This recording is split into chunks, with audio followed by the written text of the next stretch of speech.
Hello again. Right, so here we are.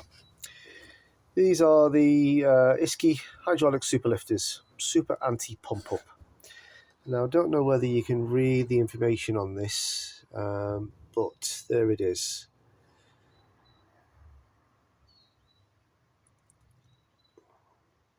So it's all about this anti-pump technology that these lifters have. By it's saying that it has an additional outlet in the lifter themselves. So if you can just see all that.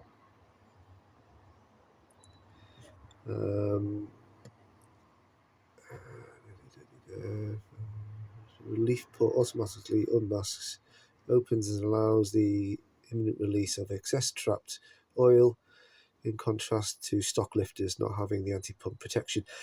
So they're supposed to be a very good, high quality lifter. And my thing was, see, that's what I'm sort of getting to now. They're supposed to have an additional hole in this side of the body of the lifters themselves. Now, they've obviously changed the design on these at some point over the years. This is my new build at the minute, a 3.5 V8. And I just want to show you some of the differences that these lifters have, or are supposed to have. So let me just get these rockers off, and I'll show you where I am up to also with using the said lifters.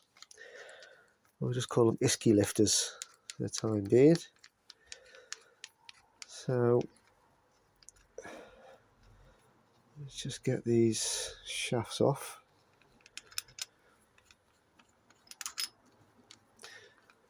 Like I said, this has been information that I've been building for quite some time now. It's almost over a year I've been doing this. Right, adjustable push rods. This is going to be needed, I think, if you're going to use this application, because of the discrepancies within the Rover V8 themselves, the rocker shaft assemblies, the cylinder heads, the block, the rocker arms and all the rest of it. So there you have it. This is the Iskenderian superlifter. Very similar to the Rover V8 one, as you can see.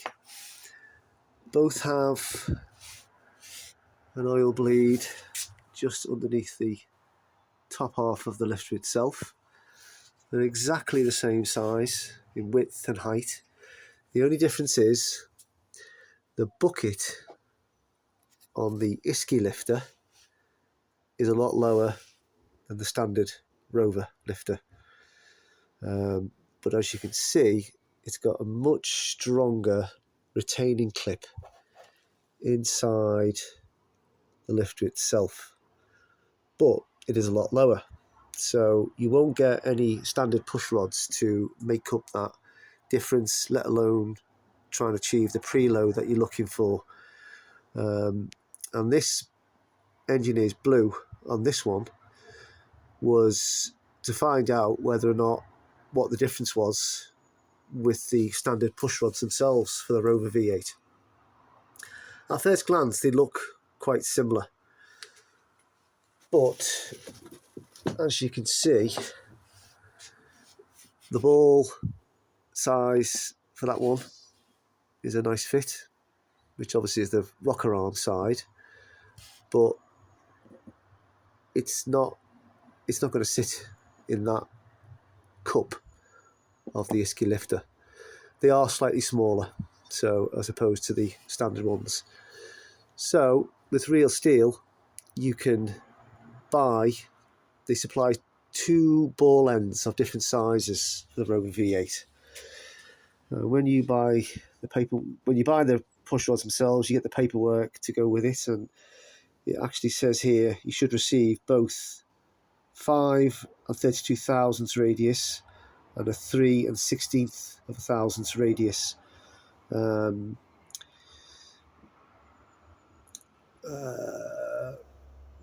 But you've got to ask. They don't do this anymore. They don't send out 2 lots that you can choose from. Now, after speaking to Real Steel, who supplied me all this equipment, and also explaining that I wanted to use this, like, well, in all circumstances, it's a Chevy lifter basically. So they say on the Chevy lifters they use the 5 and 32 thousandths ball end, which is this one here.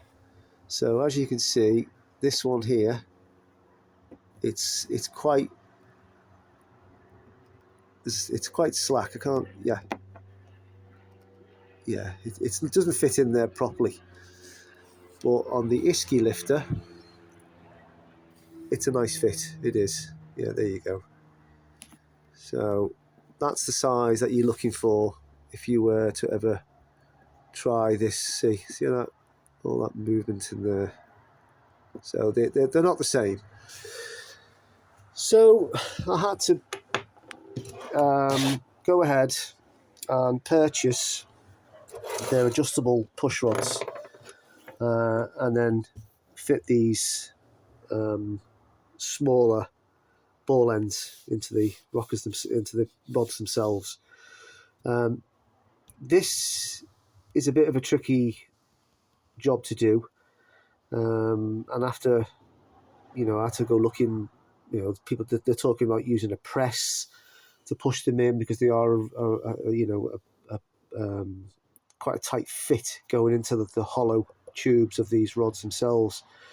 So the way I did it was I froze the ball end and I heated up in an oven the push rods themselves, and then I used an aluminium base in the vise. So I took the ball end off the adjustable ball end, put it onto the aluminium face, locked them into the vise, and then used the copper hammer and drove, while cold and still hot, the ball ends into the push rods themselves. And that is where I'm up to with them now. So this is going to allow me to adjust the preload to exactly how I want them. Real Steel's recommendation is 60 thou, optimal about 50 thou. So I'm hoping I'm going to be able to achieve this. We'll see how I get on. This is, like I said on the first video, it's all information which is just building, and I'm starting to get a bit of momentum now with having this build get underway. So there you go, just some more information. I'll add to it as I find it and pass it on to yourselves. Okay, thanks for watching.